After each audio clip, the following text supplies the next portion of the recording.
We are going to jump right in to differentiating with Edpuzzle. Good morning. If you weren't in here when I said it already, my name is Stephanie. I'm a school success associate, say that 5 times fast, at Edpuzzle. I was a 3rd grade teacher and then a tech coach and then joined Edpuzzle. Also, Lindsay is here with us from Edpuzzle. She will be watching and answering questions in the chat. So as we move through, if you have any questions, please do not hesitate to drop them in the chat. Again, that sign-in link is up on the screen for just a few more seconds, but it is also pinned in the chat. So when I switch the slide, no worries. Before we get started, really quickly, what is everyone's comfort level with Edpuzzle so far? And I mentioned I was an elementary teacher, so we're going to do a fist of 5, if you will, and you can just drop it in the chat. 0 being, I don't even know what Edpuzzle is or how I'm here, but let's go. And then 5 is, get out of the way, Stephanie, let me handle this. So you can just drop that in the chat. All right. Lots of 3s and 4s, couple of newer folks. No 5. No one wants to do this. I get so hopeful every time. It never works though. All right. So if you really love the decimals, I see. I can tell who's the math teacher there. Yes. Love that. Like 4.9, but I still don't have to do it. Haha. All right. Well, we are going to go over some of the basics of Edpuzzle as we go throughout this, but we'll also look at some more advanced features and how to use them to differentiate in your classroom or your educational setting. That is Lindsay and myself. So if you ever need anything or have any questions, Lindsay is your go-to person, but you can reach out to whomever and we'll get it to the right person. And today we're going to look at Edpuzzle for formative assessment, take a look at data, grading those open-ended questions. If you haven't experienced Teacher Assist, it is awesome and a great time saver. Look at some accessibility features, and then just explore a variety of ways to differentiate with Edpuzzle at different stages of the differentiation cycle. So really quickly, if you are new to Edpuzzle, what even is it? Well, what was it is the better question, because we are no longer just a video learning platform. We have expanded, but how we started was taking any video, popping it into Edpuzzle, adding questions or notes throughout the video. Students then complete the video either on their own or whole group, and then you get all of the data on the back end. So again, that is how we started. We now have quiz and slides features as well. So we are no longer just a video learning platform. We're a whole interactive learning platform, and we'll do a deeper dive into those things as we move along. So we're here to talk about differentiation. If in the chat you want to drop a few ideas or things that you already do to help differentiate in your classroom, that would be awesome. Give it just a second. So what are some things, whether it's tools that you use, just different ideas of how you differentiate? And again, it can be any part. Maybe it's how you do that formative assessment, how you give them information, content, process, and product. Old Carol Tomlinson and differentiation. So it can be any part. How do you deliver content differently? How do you help them process it? And then different ways to show what you know. Nice. All right. So the cycle it is continuous. Assess, identify what you need to do, make a plan, meet the need, and then start it all over again. Edpuzzle's live and students help each other. Yes, live mode is my favorite. If you've not heard of that, we're going to look at that today. So the first piece is generally assess. So what is the objective of the lesson? What standard or part of a standard do I want my students to master? And then, of course, how are we going to do that? And Edpuzzle is a great way for that assessment piece. Again, used to be with just video, but now you can assess with slides and quizzes as well. So I'm going to actually jump over into the platform. Most of you are probably, if not all of you, already have an account, so we will actually just skip that one. So the first thing we need to do if we are going to be assessing with Edpuzzle is more than likely find we're going to go with video for this section. Find a video to use. There's all kinds of different ways. Why look at a slide when we can just do it inside of Edpuzzle? I'm going to show you lots of different ways to find content. Don't try to memorize them all. The ones that make the most sense to you, keep those stored and then put the rest in the temporary trash bin as you are mastering the different ways. So the most common way folks find videos in Edpuzzle is right here on this Discover tab. This is the landing page when you first sign in. All of these videos here are videos from Edpuzzlers all over the world. Many of them already have questions and notes embedded in them. If there is a droplet underneath the video with a number, that means that there are already questions and notes in them. Not all of them. Here's one. This teacher just wanted to use the video and popped it into Edpuzzle, more than likely to strip away all that YouTube distractions, but didn't plan a whole video lesson, which is fine. It can be used either way. You can see this little cloud up arrow. That means that this is an uploaded video. This is not coming in from YouTube. And then this has a voiceover. That is, I believe, the first time I have ever seen that microphone icon, and I have been here for 3.5 years. So if the voiceover was used, you get a fancy little icon to show you that. So I'm going to come up here in my search, and it is going to narrow down animal adaptation videos. You can use any of the filters up here to narrow it down some. There are over 40 million videos in the platform. So depending on your search results, it may be helpful to narrow it down some. This My Network tab is going to show teachers in your district that have videos on this topic. So I am actually located in Virginia. And in Virginia, we are not Common Core. We have SOLs. We have totally different standards. So often looking for videos from within my network was very helpful for me in that case, because I know that the teachers in my district are also teaching from the same standards. And then YouTube, this is actually not how I get videos in from YouTube, but it is there. I forget it's there a lot, honestly. And these will not have questions in them already because they are just coming in straight from YouTube. That being said, there's a couple of different ways to get videos from YouTube into the platform, this being the first one. Another way, and this is what I do because I can't untrain myself not to search on YouTube. It's what I've been doing for an embarrassing number of years, and it's still what I do. So here's my animal adaptations video. Nope. And if you have the Edpuzzle extension installed, you will have a blue, now it's blue, it used to be yellow, so it may look new to you if you've used this before. But edit with Edpuzzle button, and this will dump this video from YouTube directly into Edpuzzle, makes a copy from my library, and allows me to start editing. The other way that you can get videos from YouTube is just to copy the URL and then paste it into the search feature of Edpuzzle. And it doesn't actually search it because it's a unique URL. It does the same thing as the edit with Edpuzzle button. I just use the edit with Edpuzzle button because it saves me a few clicks, and every click counts. And Lindsay just dropped that Chrome extension link in the chat for you if you need to get that installed. Another spot that you can find videos is down here in this Edpuzzle Originals section. A handful of these are premium. So science, ELA, the life skills, and math. But you are free to still explore them. You just can't assign them if we don't have the add-ons. But holidays and major events is a really popular library, especially around those bigger holiday times where those half days and you're just trying to survive the day, but you still need to give them educational content. This is a great place to go. Study skills, also very helpful. And then social studies. If you're a social studies teacher, I'm going to stick with elementary because that's where my knowledge is. The foundational skills is a great place to start. These did not exist when I taught social studies, but these are definitely skills that my students did struggle with. So it's kind of the skills that span all different topics, but that they may still see, not just in social studies, but other subjects as well.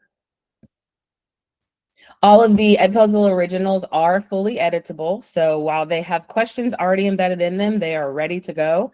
You can still make any changes that you need to. Once you make your own copy of it and pop it into your library, you can edit the questions, trim the video, delete, add your own. Basically, all the editing that you can always do can be done in the Edpuzzle Originals. Another way that you can get content into the platform is with that Chrome extension again, with that comes the screen recorder. So I have my little blue puzzle piece up here in next to my Omnibar, in my Omnibar area. If you installed the extension and you're like, yeah, I did it, but I don't see that, you just come over to this puzzle piece and just make sure that it is pinned. That way it's living up there in the top. And then you would just hit that puzzle piece. You can record a tab at your desktop, which would either be your whole desktop or a whiteboard. There's a whiteboard feature under this option. Or if you just want to do your camera, you can do that as well. It will save it right into your My Content library. And then you are free to use it as you would any other video. So very, very helpful to be able to screen record and create your own videos. And then maybe last, because I'm sure there's one or two I've overlooked, is this Add New button up here in the top right-hand corner. It says video, but when I click on that, I've got a few options. That's the other way to get to the screen recorder, back to browsing, or you can also upload your own video. So if you already have a video that you have created or you have the rights to use and put into Edpuzzle, you can upload a video right from your computer. And again, same thing, once it's in there, edit it to make your full video lesson. And then the last piece over here, this My Network, you'll notice that there were two. This one is to search by content. So my animal adaptations, this will give me animal adaptation videos. And then this My Network over here on the left will allow you to search for specific teachers. So if you know that there is someone down the hall or in another building that teaches the content that you do, you can just go peep in their library, and any videos they have public, you can make a copy and use it as your own. And anytime you make a copy of a video, you are making your own copy of it. So you don't have to worry about making any changes and having that affect the owner of the video. So you create your own copy and then you can do with it as you wish. All right, let's hop back over here and make sure I didn't forget anything. So we did that screen recording that again comes along with the Chrome extension, the Edpuzzle Originals. Slides, actually, let me pop back in. See, one of our very, very new features, it's only been out for a couple weeks, is the ability to not only do video, but also do slides. So if you wanted to assess using a slide deck that you have already built, you probably noticed when I hit Add New, I have this slides option right down here. And you can either import it from Google Drive or upload it from your device. I'm going to go with the upload option. Grab a slide deck. It will let me pick and choose which slides I want to bring in. I don't need to bring in all 27 in this one. So I can just check the little boxes here and hit import. And now I've got my slide deck up in Edpuzzle. And to get the assessment piece in there, because right now these are just stagnant slides, top left-hand corner, you'll see an add button. This will let you add slides or questions. So you can do either or. So for this one, we'll just do multiple choice. And then you would edit it just like you would a question inside of a video. So pop your question in and then your answer choices. I don't label these A, B, C, D because one of the nice things about Edpuzzle is the answer choices shuffle automatically when you deploy it to students. So I just don't use A, B, C, D. Make sure you select your correct answer. You've also got some editing features right up here. So some formatting, hyperlinking, math symbols that I don't understand, but if you teach math, you probably will. The ability to make questions or answer choices read aloud. You just hit the record button, record yourself reading the question, and stop. Easy as that. Our question is now read aloud. And then excuse me. Also here you can insert images or GIFs. I did not know till I started at Edpuzzle that GIFs and images function very similarly. So you can do either one. And then over here on the right-hand side, the live mode, which we're going to see here in just a second, has gotten a bit of an upgrade, or they are in the middle of upgrading it, I should say. So you will be able to do a leaderboard if you want to. You can toggle that off if you think it might cause too much chaos. But if you want, you can leave that on. And then also I put the recording in here, so this is grayed out. But if I hadn't, let's see if it'll refresh real time. Yep. You can do no time limit, or you've got a variety of times to select from for when you do it live. And you can go on and whoopsie. Let's save my question. That's helpful. There we go. So then you can have slide question. You can add more than one question. You don't have to have one for every slide, whatever makes the most sense for what you're trying to assess. All right. So once you find your video, all right. So really quickly, let's jump back over here because this is the part I always leave out. Once you find your video, I'm just going to select this one. You have a couple of options. You can go ahead and assign it if you would like to, if you've previewed it and it's perfect as is, and this will make a copy for you and assign it with the click of one button. Edit will make a copy and open up the editor with the click of just one button. And then if you just want to copy it and you're not quite ready to use it yet, you can just hit the copy button and that will put it into your My Content library. So all the videos that you have copied will be here in this My Content section. And that is where you'll want it in order to assign it. All right. So we are going to jump into, once I have found my video lesson or my slides or even the standalone quiz feature, how am I going to get it out to my students? You can, of course, just assign it and have them work on it individually.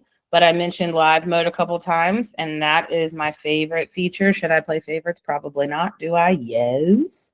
And if you have never used live mode before, what it does is it allows you to play the video at the front of the room and then have the students answer the questions on their own devices. So we're actually going to participate in a really quick one, so just so you can see what it is like from both the teacher and the student perspective. I will be acting as the teacher, you'll be acting as the students. But it will still collect all of that data and all of that information that we know and love while being able to do that whole group lesson. So you can control the pace, have class discussion, address any misconceptions, reinforce anything you need to, etc. Because all those answers are locked in, and then you can actually give that instant feedback right then and there. That's what it looks like for your reference later. We're going to do it, so we don't even need to bother with that. While you are, I'm going to stop sharing my screen because I need to share a tab so you can actually hear the video. Since you're going to be acting as a student, you've got two options. If you have access to an incognito tab, then use that, or sign out of your Edpuzzle account as a teacher. Since we are coming in as teachers, nope, we're coming in as students. You can't be signed in as a student and a teacher at the exact same time. So again, two options. You can either just sign out of Edpuzzle and then go to the link that I'll put up in just a second, or open up an incognito tab if you have access to one and just do it there. So before I show you the link, I want to show you how you even turn on this live mode situation. You are going to assign the video as you always have. Nothing changes about that. Your students are going to access the video the same way that they always have. The one little difference is when you are ready to go live, you're going to navigate to the class that it is assigned to. So here's my live mode class. And I'm going to navigate to the video that I want to go live with, which is we're going to do the escalator video. And here is where you're going to activate that live mode. Best to do this a few minutes before your students, or even a minute or two before your students are going to access it, because when they go to access it, it's going to take them in as if they're doing it independently. If that happens, not a big deal. Students just refresh their screen and it'll put them in live mode. So I'm going to click on live mode, gives me the steps, and then hit start live mode. And I'm going to scroll really quickly through a lot of names. So if that makes you motion sick, just close your eyes for a second. I get yelled at by one of my friends for doing this all the time. All right. So for you guys, your students will come in with their names. I'm using what's called an open class, and open classes don't require any login at all. So this would be great for like a parent night, or if you're working with small groups that you don't normally work with. Basically anything if you just want to capture some quick information and get that engagement without, say, parents needing an Edpuzzle account, because they don't need that. And I have it set to where it's going to give you nicknames. You can also set an open class to have them type in their name. All right, so let's get to the link. And I will also, let me get out of here, and I'll drop it in the chat as well. LM Escalator stands for Live Mode Escalator.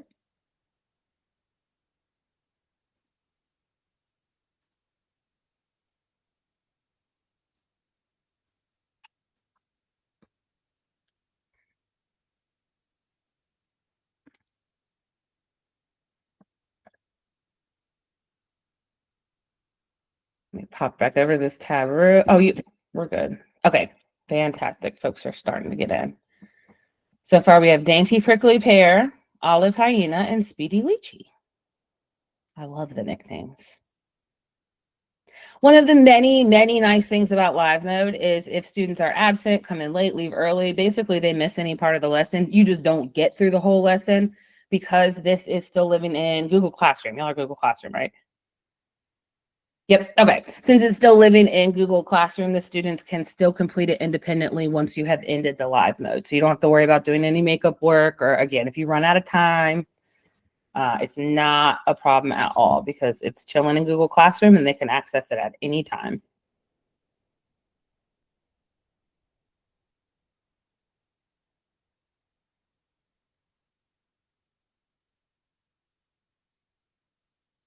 All right, I'm going to go ahead and hop back over to Edpuzzle. If you're still trying to get in, don't give up. If you're getting any errors, if it says you don't have access to the video, just double check that you're logged out of Edpuzzle. Because even if you're not in right when I start this, that's all right. Once you get in, it will put you wherever we are in the video. So bottom right-hand corner, I'm going to hit the blue start button. A couple of things I want to run through super quickly before I actually hit play. One of our newer features is the ability to control the pace of the video, which for time purposes, I'm going to speed this one up. Students can always slow it down. You decide when you assign it, whether or not they can speed it up. And then kind of a pro tip. I mentioned that we strip away all of the gook around YouTube. This is coming in through my teacher account. 1 out of, I don't know, 50, 75 times. If I hit this play button, an ad will play. To avoid that, just use this one. I've never seen it come through when you use this play button. So not the end of the world, but I always try to remember to use this one. And you can full screen it. This is an old grainy video, but I love it, so I still use it. I'm not going to full screen it, but let's go ahead and jump in.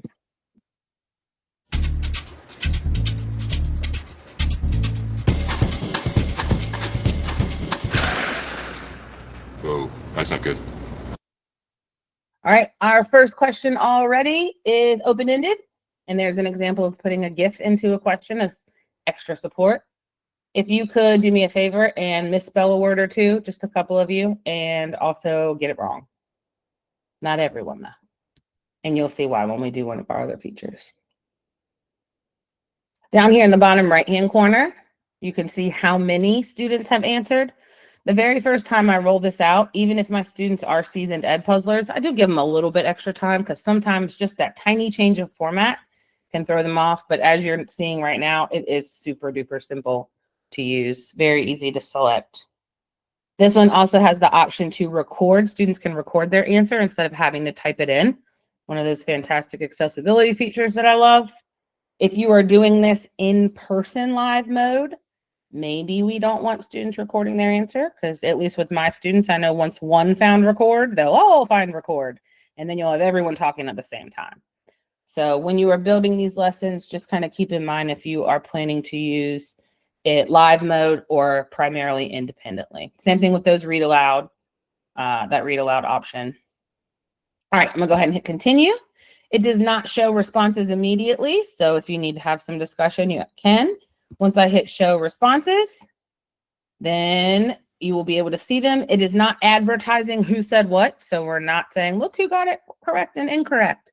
But all of that data is on the back end in the teacher dashboard. So you can see who did what, just not everyone. I love dogs too. Thank you. So great job. You'll see why I made that request. Oh, I don't need this. I'm already late. Somebody will come. Anybody out there? Do you have a phone? No. Sorry. All right, this is an example of a note. Notes don't require input from students. They are just there to give some additional information.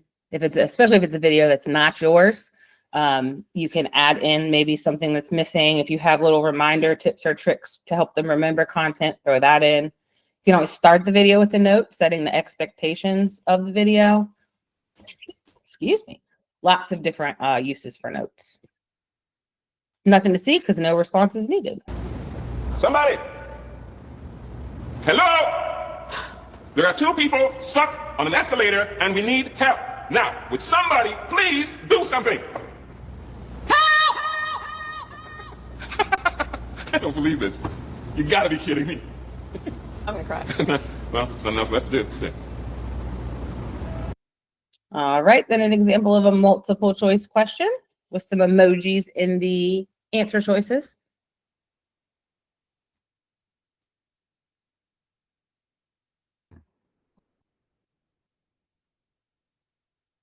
We'll let a few more come in just so we've got some data. I know what I would do. Why walk up the stairs when you can have a dance party? All right, I just hit continue. Come on down, show responses, and now you can see who said what. At this point, since I'm likely using this for the formative assessment to kick off my differentiation, I may not even stop right here. I will just keep that info tucked in the back of my mind as I am creating my groups or deciding who's going to do what. But again, on the back end, you can see who answered. Hello? Hey, don't worry about it. I'll fix it in a second. He said he can fix it. All right, that's more like it. Another note, which could be an open-ended question, it is just however you intend to use it. If you want to spark a little discussion, you can. If you want to actually gather their answers, then you would change it to open-ended.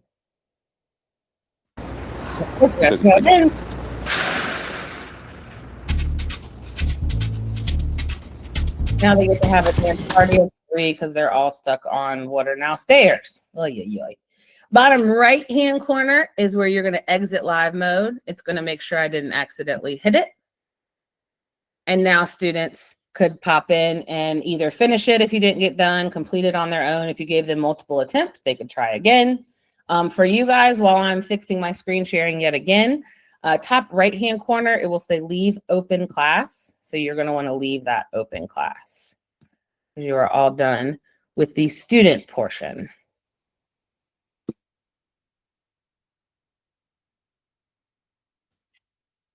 All right, just some ideas for live mode that you can peruse on your own. I don't need to read them to you, but one I like to point out is virtual field trips. If you've ever seen the 360 videos in YouTube where you can actually explore 360 as the video is playing, those are really fun to put into Edpuzzle because all those features work, and then you can turn that into a lesson. Some more formative or times that you might use this for formative assessment. I mentioned, or I may not have mentioned yet, I've worked with a lot of teachers that will use it in the beginning of class because that data is instant, and then look at that data on the back end, which we'll look at here in just a second, to form the groups or again decide who's going to be doing what based on that information. But of course, you can do that at any time. Maybe it's the day before as the exit ticket. At home, again, live mode is what I just showed, but they can also do it independently. All right, so I'm going to stop for just about 2 or 3 minutes and let you explore Edpuzzle, find a video that you might be able to use for the assess portion, and just mash buttons. That way, if you run into anything, we are here to answer your questions. So I am going to stop talking for just about 2 or 3 minutes and let you explore.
All right, that was the fastest explore time ever. But we're going to jump in and keep going. And I don't see, oh.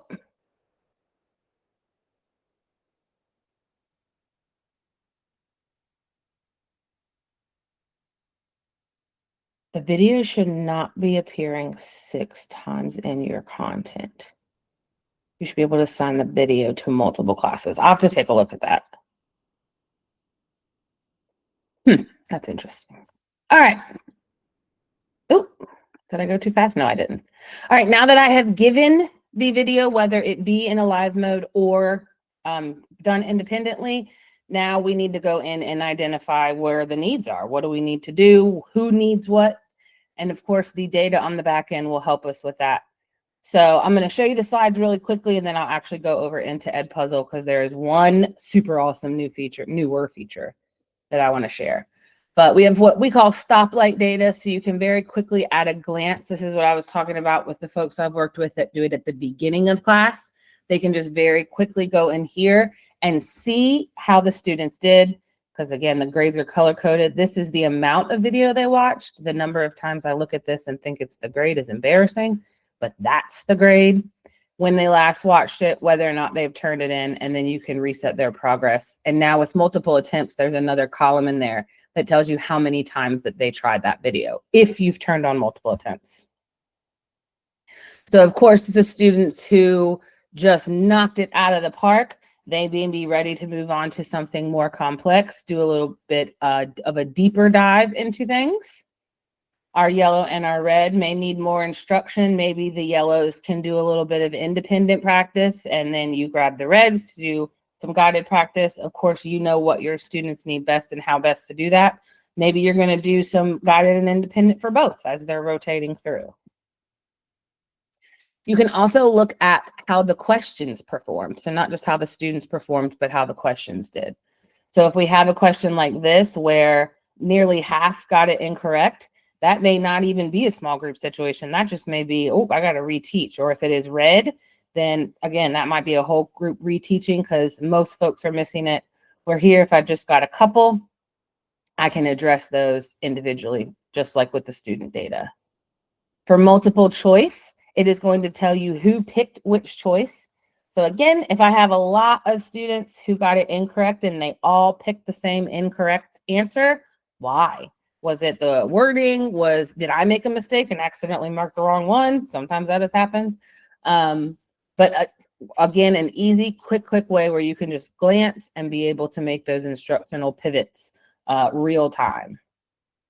And then for the individual student, we did the kind of high level data. You can actually click on an individual and get some more granular information, how long it took. This part right here is how many times they watched a section of the video. So if they hit that rewatch button, this number will climb, and how they did, just more detailed info about the student. Wait a second. And then that live mode we just did had an open-ended question in it. And I'm sitting here saying you can very quickly look at the data, but we know that open-ended questions need grading. Those are not automatically graded instantly like multiple choices. However, we do have a newer feature that I mentioned, Teacher Assist, that will aid you in actually grading those open-ended questions all at once. So here I am in that live mode we just completed. If I look over on the right-hand side of that, it tells me I have 11 new answers. These are open-ended, always, because again, multiple choices graded. So if I click on 11 new answers, underneath of my question, there will be a purple box. I use this video quite a bit, so my ideal answer is already in the box. You will type in your ideal answer. So that is completely teacher input. However you feel like it should be answered, that's what you pop in there, and then hit auto grade. It'll think for a second, and then it looks like everything disappears. You will notice that we'll notice in a second, the audio responses do not get automatically graded because it's reading the responses, it's not listening to them. So let's hit show all and see how we did. So I can see over here, identify it, it marked incorrect.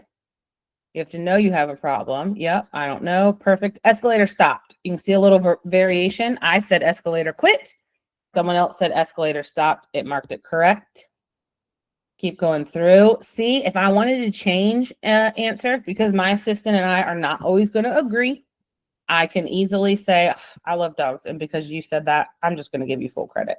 Or if you wanted to give partial credit, you can also just type that in the box. So my assistant did very, very good this time. Almost every single solitary time I do this, someone says the elevator stopped. It marks that correct. And that is one of the reasons I want to go back and double check my assistant. In that case, I agree with my assistant because I'm assessing, can they identify the problem? Not they accidentally mixed up escalator and elevator. Now, if vocabulary mattered, then I would need to go back and adjust that grade. Inevitably, escalator gets spelled with a U quite a few times.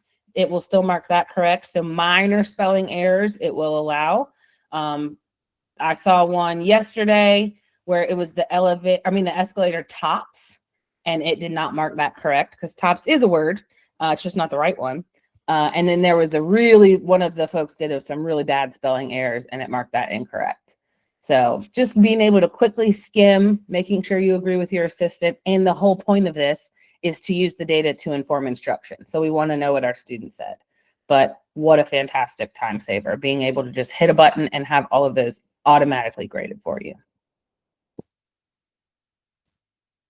All right, so we have assessed, in this case through a video.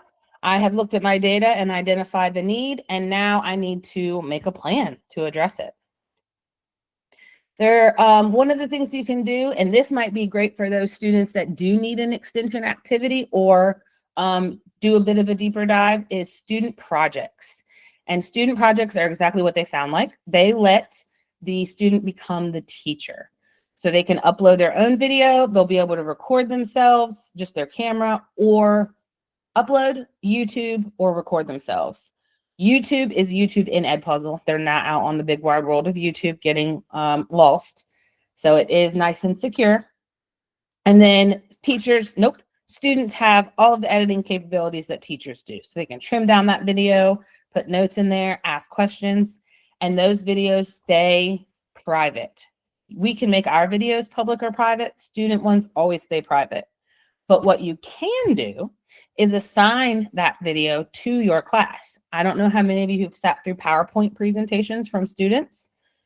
20 to 25 PowerPoint presentations can start to get a little monotonous. So one thing with these student projects that I really love is the student could then come up and run that lesson as a live mode. So rather than just standing there and talking and presenting it in that way, they can get the engagement of their classmates. And when they're creating the project, that often ups the quality as well, because they know this is actually going out as a lesson to their classmates. So a great way to get them to show what they know and then be able to share it with their class in that live mode situation.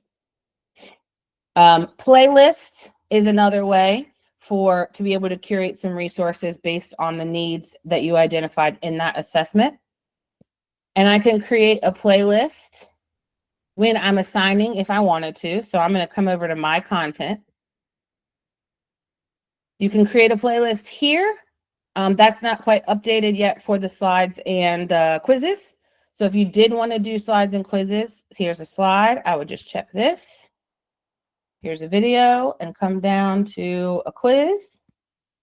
And then right down here at the bottom, I can go ahead and assign all three of these at one time. So let's say I've built a slide deck to give some information, found a video, and then at the end, I want to do a quick little reassessment to see if they had absorbed the information I shared. So I'm going to hit assign. And now here are the three activities. So in this case, I probably want the quiz last, maybe do a quick intro with slides, reinforce with the video, and then, it could even be the video that you did the pre-assessment with and just see how they did, and then wrap it up with a quiz. In this case, I might set the order so that they have to do it in this order. Oh, don't forget to give it a title. And then over here, find my Google Classroom. Then I've got some settings. I can assign it in Classroom automatically. Here's that multiple attempts if I want to give them more than one try since we're working on mastery. Prevent skipping is defaults to on. That allows, nope, that keeps them from skipping through the video or skipping the questions. There's that speed up, slow down toggle if you want them to be able to speed up the pace. Leaderboard and time limit, and then another accessibility feature, closed captions. Bringing in videos from YouTube, any captions that are a part of that video will follow over into Edpuzzle. Not the auto-generated ones, the ones that are actually part of the video, they will follow it over. And one thing I like, many things I like, but one is when I toggle this on, it is not automatically going to turn on closed captions for every student, because for some, that's a distraction. But what this does is it gives the students the button where they can turn it on themselves. So if that, I use closed captions when I watch my television shows all the time. I just sounded like I watch soap operas all day, my shows. I love captions, but again, for some, it can be distracting. And then you would just assign it. When I first started assigning to Google Classroom, I often forgot that toggle to post it. So you could always assign it, and then when you're ready for it to actually go live, not go live because that's live mode, but to show up, you can then come back and hit post on Google Classroom. So that's just the creating the playlist, which we just did. I showed you the order and how to set it or not. If you want to leave it open so they can explore the resources in whatever order they want. Different time slots. You can do multiple classes, but not, you mean like due date time? That will all be the same, but you can. I mean, like, can I have my first period posted at 8:30, my second period at 9:30, and so on? No, not automatically, but that is good. That's a good idea. Let me jot that down real quick, and I'm going to send that right over to our product people. Select times. Yeah, I like that. So again, that's just the information that we already went over. Slides are there for your reference later on. And live mode, while we did it as a whole class, you could also, if you are doing guided instruction and maybe you wanted to go over that video that you did or do a new one, you don't have to do live mode, whole group. You can also just pull in small groups to work together on a video while still capturing their responses. So again, ideas, you can delete their attempts if you didn't give them multiple attempts. That used to be what folks would have to do if they wanted them to try it again, but now with multiple attempts, it's built in to the platform. All right. Last, I think, but not least, we're going to meet the need. Of course, we've already started that by getting that lesson out to them. Post-assessment, which kind of is going to go right back into starting that cycle all over again. So we're assigning, we found the video content we want. We've assigned it to either a small group of students, which you can just assign it to certain students, or the whole group. Maybe we've done a playlist. We're going to do live mode small groups. And then we are going to want to then assess again. And that you may have noticed when I was going over one of the new features, I skipped quizzes, and that is why, because we're going to do that now. Doesn't mean that quizzes can only be used at the, end of the cycle. I feel like there's not, by definition, there is not an end of a cycle, but you know what I mean. It can be used anywhere in the process, but we're just going to show it here. Again, I'm going to visit the top right-hand corner of my Edpuzzle screen and hit that add new. And this time I'm going to pop into quiz.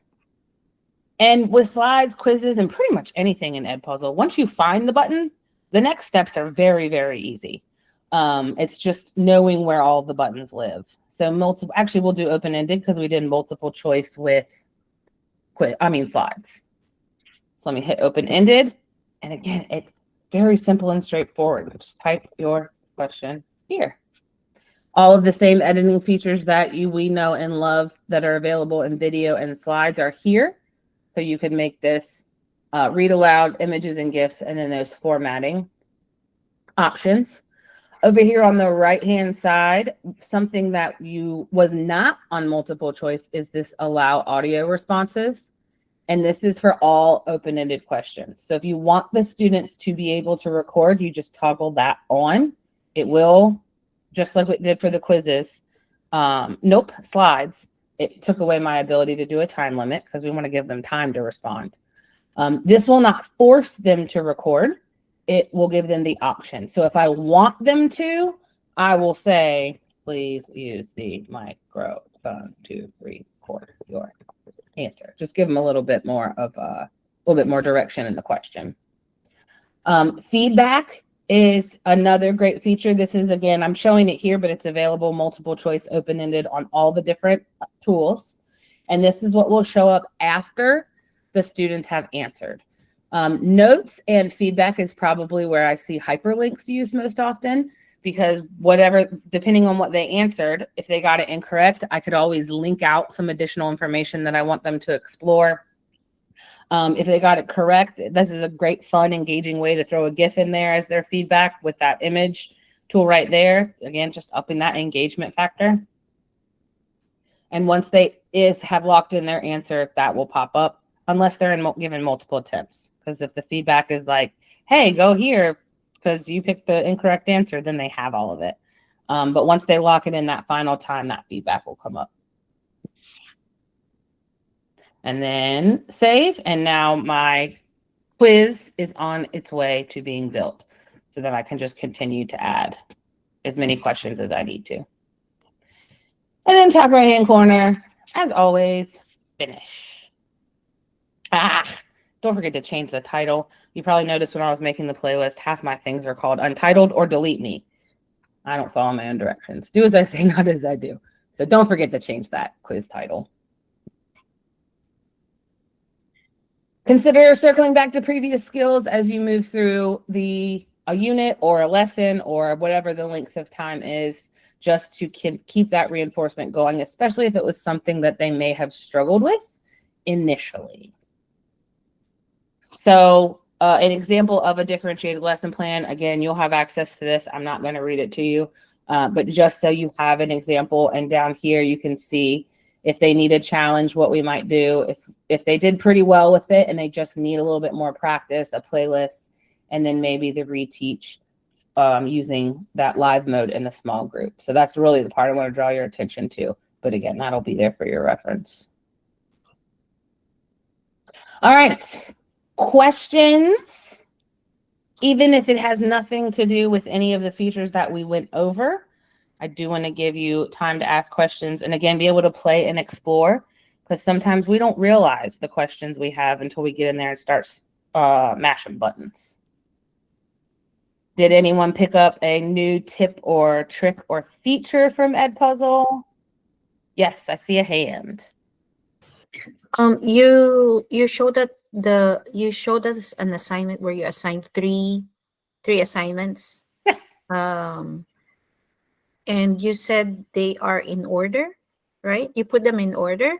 Correct. So if a student chooses to go back, like let's say the student's doing the quiz, can the student like pause the quiz and then go back to the other two assignments? That's a good question. They can see their completed activities. I almost said videos, but it's not just videos. But I have not gone in to see, since we released quizzes and slides a couple weeks ago, how that looks in a playlist. So will you drop your email in the chat for me, or you can just shoot an email to us, because I'm going to investigate and get back to you on that one. Okay, thank you. But I know historically they have a completed tab in Edpuzzle where they can go to that completed section and rewatch a video that they have watched in the past. I've just never tried it when it's in a playlist. So that is a fantastic question. And I'm gonna have to put my hands on that right after this and find out.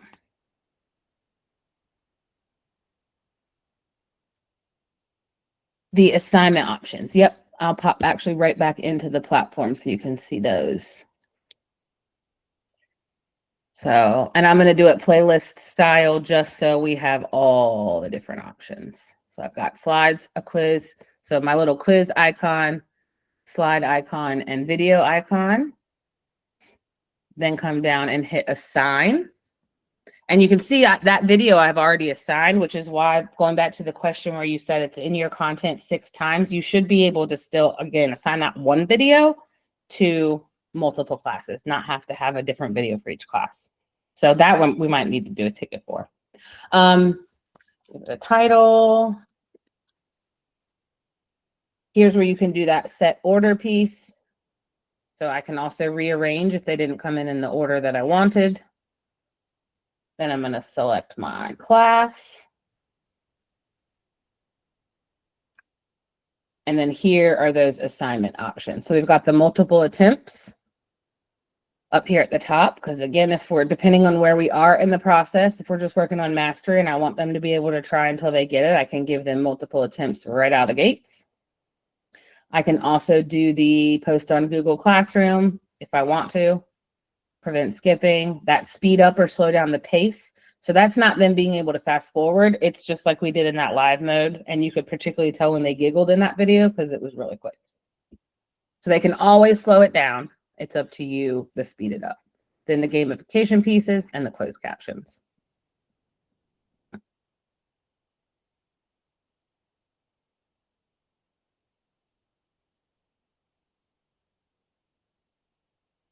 All right. Just discard that assignment. Any other questions? Yes.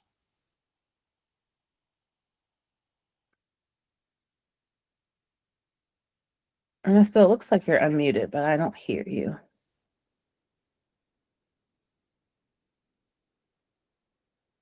You can just drop it in the chat if that's easier, because we're not hearing anything.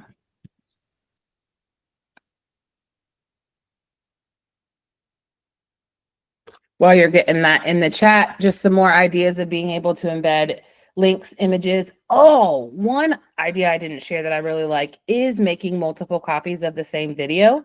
So I make what's called a master, well, I call it a master copy of the video. And then once I have all my questions in there and everything I want, then I just make a copy of that. And maybe I want to add in some images or GIFs for some additional additional supports for various students or a small group. Maybe I want to make it read aloud for some students, or some students I want to give that audio option to, but not the whole group. So it's really quick and easy to be able, once you have that kind of the master copy of the video, just to make a copy of it and make those very minor adjustments to make it more appropriate for the students that you're trying to reach.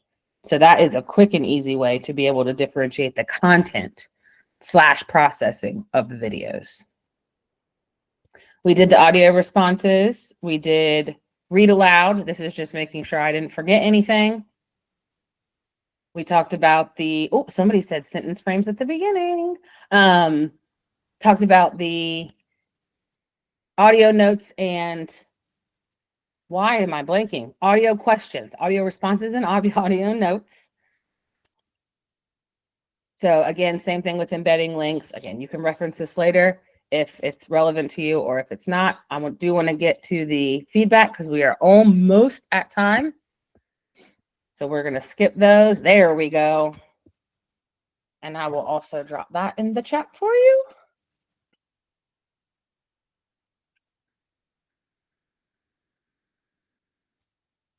It should be available in English. As of now, I believe they're working on support for other languages. Yep.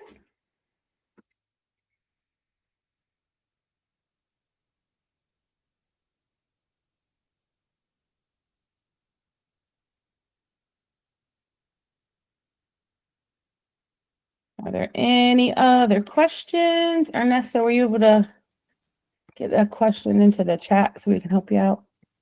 I don't want to leave you hanging.